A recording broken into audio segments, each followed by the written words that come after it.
வணக்கம். வடலியில் காலை நேர பிரதான செய்திகள். முதலில் தலைப்புச் செய்திகள். யாழ்ப்பாணம் வெளிவடக்கில் போலீசார் மற்றும் முப்படையினர் வசமுள்ள காணிகள் விடுவிக்கப்பட வேண்டும் என ராமலிங்கம் சந்திரசேகரன் வலியுறுத்தல். வடக்கு மாகாணத்தில் உள்ள திறமை மிக்க வீரர்களை தேசிய மட்ட அணிகளில் உள்வாங்க நடவடிக்கை எடுக்கப்பட வேண்டும். ஜெகதீஸ்வரன் எம்பி. யாழ்ப்பாணம் தெல்லிப்பள்ளி யூனியன் கல்லூரியில் இல்லை அலங்காரத்திற்கு தடை. பழைய மாணவன் மீதும் தாக்குதல். உயிரிழந்த பணைய கைதிகளின் உடல்களை கையளித்தது ஹமாஸ். தொடர்பான விரிவான செய்திகள். யாழ்ப்பாணம் வெளிவடக்கில் போலீசார் மற்றும் முப்படையினர் வசமுள்ள காணிகள் விடுவிக்கப்பட வேண்டும். அத்துடன் விடுவிக்கப்படும் காணிகளில் மக்கள் குடியிருப்புகளை நிர்மாணித்துக் கொள்ள அனுமதி வேண்டும் என பாதுகாப்பு அமைச்சர் குழு கூட்டத்தில் கடற்றொழில் அமைச்சர் ராமலிங்கம் சந்திரசேகரர் வலியுறுத்தியுள்ளார். பாராளுமன்ற கட்டட தொகுதியில் நேற்று பாதுகாப்பு அமைச்சின் செயலாளர் தலைமையில் பாதுகாப்பு அமைச்சர் கூட்டம் நடைபெற்றது. பாதுகாப்பு அமைச்சர் குழு கூட்டத்தில் கலந்து கொண்ட கடற்றொழில் அமைச்சர் ராமலிங்கம் சந்திரசேகரர் யாழ் வெளி வடக்கில் 2009 ஆண்டு போலீசார் மற்றும் முப்படையினர் வசம் 23,000 ஏக்கர் காணி காணப்பட்டது. இக்காணிகள் படிப்படியாக விடுவிக்கப்பட்டு வந்தன. இதன் பிரகாரம் 21,000 ஏக்கர் விடுவிக்கப்பட்ட நிலையில் தற்போது 2,640 ஏக்கர் போலீசார் மற்றும் முப்படையினர் வசம் உள்ளது. இந்த காணிகள் மக்கள் பயன்படுத்தும் வகையில் விடுவிக்கப்பட வேண்டும் என கோரினார். அத்துடன் வெளி வடக்கில் அண்மை காலத்தில் விடுவிக்கப்பட்ட காணிகளில் விவசாயம் மேற்கொள்ளப்படவில்லை. இதற்கு குடியிருப்பு இல்லை என்ற காரணம் சொல்லப்படுகின்றது. எனவே விடுவிக்கப்பட்ட காணிகளில் வீடு கட்டிக்கொள்ள அனுமதிக்க முன்வர வேண்டும். அத்துடன் பெலாலி வசாபுலான் சந்தி வரையான வீதி மக்கள் பாவனைக்கு விடுவிக்கப்பட வேண்டும் எனவும் அமைச்சர் கோரிக்கை விடுத்துள்ளார். மேலும் முல்லைத்தீவு கேப்பாப்பிலவு காணி விடுவிக்கப்பட வேண்டும் என்ற கோரிக்கையையும் கடற்றொழில் அமைச்சர் முன்வைத்த நிலையில் கூட்டத்தில் கலந்து கொண்ட ராணுவ உயர் அதிகாரிகள் விடுவிக்கப்பட்ட பகுதிகளை அரசாங்கத்திடம் ஒப்படைக்க உள்ளதாகவும் குறிப்பிட்டனர். வடமாகாணத்தில் உள்ள திறமை மிக்க வீரர்களை தேசிய மட்ட அணிகளில் உள்வாங்க நடவடிக்கை எடுக்கப்பட வேண்டும் என தேசிய மக்கள் சக்தியின் வன்னி மாவட்ட நாடாளுமன்ற உறுப்பினர் ஜெகதீஸ்வரன் தெரிவித்துள்ளார்.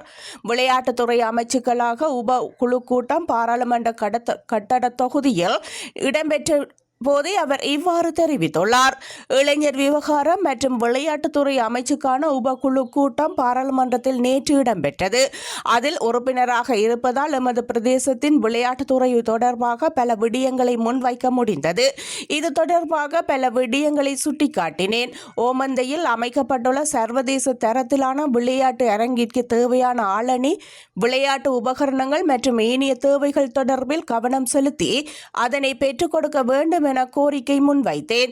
அத்துடன் பிரதேசத்தில் காணப்படும் விளையாட்டுக் கழகங்கள் தொடர்பாக சிறந்த அவதானத்தை செலுத்த வேண்டும் எனவும் வடமாகாணத்தில் உள்ள திறமை மிக்க வீரர்களை தேசிய மட்ட அணிகளில் உள்வாங்க நடவடிக்கை எடுக்கப்பட வேண்டும் எனவும் வலியுறுத்தினேன்.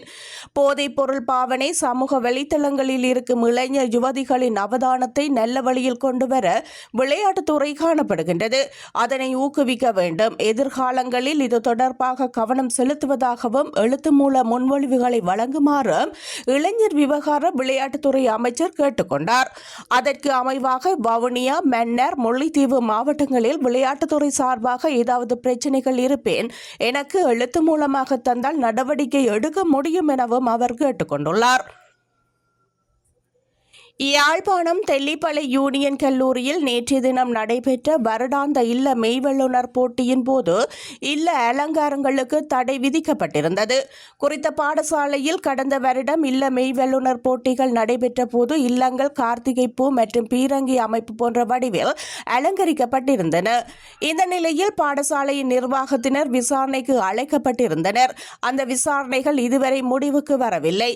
இது அவ்வாறு இருக்கையில் இந்த ஆண்டு இல்லங்களுக்காக போடப்பட்ட பந்தலில் அலங்காரங்கள் செய்வதற்கு பாடசாலை நிர்வாகத்தால் தடை விதிக்கப்பட்டதாக பாடசாலையின் நெருங்கிய தரப்பினரால் குற்றம் சாட்டப்படுகின்றது.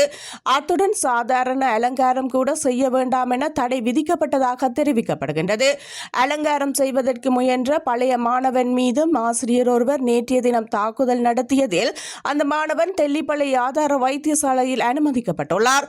இதனைத் தொடர்ந்து வெள்ளிப்பளை ஆதார வைத்தியசாலை உறுதிப்படுத்தியது. இந்த சம்பவம் குறித்து வெலிகாமம் வலய கல்வி பணிப்பாளர் ஜமுனா அவர்களை தொடர்பு கொண்டு வினவிய போலை தாங்கள் அலங்காரங்களை அவ்வாறு தடை விதிக்கவில்லை என கூறியதுடன் தாக்குதல் சம்பவம் குறித்து இதுவரை தகவல் வெளியாகவில்லை என தெரிவித்தார். இதுகுறித்து பாடசாலை அதிபரை கேட்டபோது மாணவர்கள் கடந்த ஆண்டு வீட்டில் வைத்து அலங்காரங்களை வைத்துவிட்டு அதனை கொண்டு வந்து இல்லங்களை அலங்கரித்ததால் பாரிய பிரச்சினை ஏற்பட்டது. அந்த விசாரணைகள் இதுவரையும் முடிவுறுத்தப்படவில்லை. இதனால் நாங்கள் மிகுந்த மன உளைச்சலுக்கு உள்ளாகியுள்ளோம். இல்லங்கள் எல்லாம் இந்த ஆண்டு திருப்திகரமாகத்தான் அமைக்கப்பட்டது. இல்ல அலங்காரங்களுக்கு புள்ளிகளும் வழங்கினோம். மீது குற்றம் சாட்டிய தரப்பினர் யார் என்று கூற வேண்டும். அவ்வாறு கூறாமல் செய்தி பிரசுரித்தால் அந்த செய்திகளுக்கு எதிராக வழக்கு தாக்கல் செய்யப்படும் எனவும் ஊடகவியலாளர்களிடம் அவர் அச்சுறுத்தியுள்ளார். இந்த ஆண்டு அலங்காரங்கள் குறித்து எந்த தரப்பினராலும் நமக்கு அழுத்தங்கள் பிரயோகிக்கப்படவில்லை.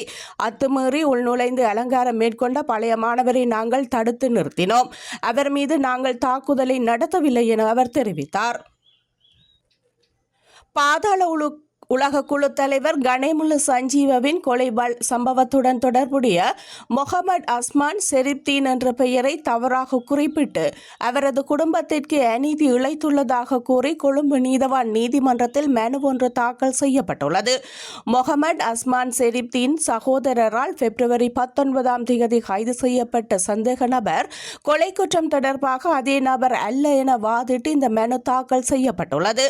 போலீசார் வேறு ஒரு நபரை தடுத்து வைத்துள்ளதாகவும் முகமது அஸ்மான் செரிப்தீனுடன் கைது செய்யப்பட்ட சந்தேக நபரும் இரு வேறு நபர்கள் எனவும் சட்டத்தரணி நுவான் ஜெயவர்தன சார்பில் சட்டத்தரணி தசுன் பெரேரா நீதிமன்றத்திற்கு அறிவித்தார். இந்த தவறான அடையாளத்தால் செரிப்தீனின் குடும்பத்திற்கு சட்ட ரீதியாகவும் சமூக ரீதியாகவும் சிக்கல்கள் ஏற்பட்டுள்ளதாகவும் உரிய உத்தரவை பிறப்பிக்குமாறு நீதிமன்றத்திடம் சட்டத்தரணிகள் மேலும் கூறியுள்ளார். சமர்ப்பணங்களை பரிசீலித்த பிரதம நீதவான் தனிஜா லக்மாலி சந்தேக நபர் இதுவரை நீதிமன்றத்தில் ஆஜர்படுத்தாததால் சந்தேக நபரை நீதிமன்றத்தில் ஆஜர்படுத்திய பின்னர் அவரது வாடிக்கையாளர் கோரிக்கையை சமர்ப்பிக்குமாறு சட்டத்தரணிகளுக்கு அறிவித்தார்.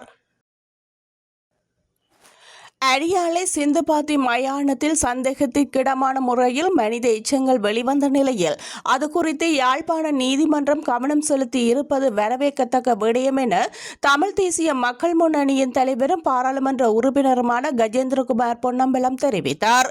குறித்த மயானத்தில் மனித எச்சங்கள் வெளிவந்தமை தொடர்பில் அறிய கிடைத்ததும் நாங்கள் சென்று பார்வையிட்டோம். அங்கு காணப்பட்ட எச்சங்களை பார்க்கும்போது எங்கிருந்தோ கொண்டு வந்து புதைக்கப்பட்ட எச்சங்களாக பாகங்களாக கலக்கப்பட்டவையாக காட்சி தந்தது.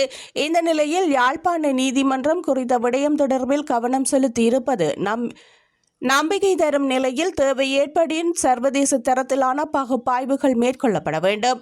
தற்போதைய அரசாங்கம் யுத்தகால உரிமை மீறல்கள் தொடர்பில் சர்வதேச விசாரணைகளை கோர மாட்டோம், உள்ளக விசாரணைகளை இடம்பெறும் என கூறி வரும் நிலையில் குறித்த புதைக்குழி யுத்த காலத்தில் கொலை செய்யப்பட்டு புதைக்கப்பட்ட மனித எச்சங்களாக இருக்கலாம் என நாம் சந்தேகிக்கின்றோம். ஆகவே தற்போதைய அரசாங்கத்திடம் நாங்கள் கோரிக்கை முன்வைக்கின்றோம். குறித்த மனித புதைக்குழி தொடர்பில் நீதியான நம்பகத்தன்மையான விசாரணைகளை மேற்கொள்வதற்கு ஒத்துழைப்பு வழங்க வேண்டும் என அவர் மேலும் தெரிவித்தார். கமாஸ் அமைப்பு தன்னிடம் பணைய கைதிகளாயிருந்த வேளை உயிரிழந்த 4 இஸ்ரேலியர்களின் உடல்களை செஞ்சிலுவை சங்கத்திடம் கையளித்துள்ளது. உயிரிழந்த பணைய கைதிகளின் உடல்களை கமாஸ் கையளித்துள்ளமை இதுவே முதல் தடவை. செஞ்சிலுவை சங்கம் தற்போது அந்த உடல்களை இஸ்ரேலை நோக்கி கொண்டு செல்கின்றது. பீபாஸ் குடும்பத்தை சேர்ந்த தாய் 9 மற்றும் 4 மாத குழந்தைகளையும் உடல்களையும் கமாஸ் கையளித்திருந்தமை குறிப்பிடத்தக்கது.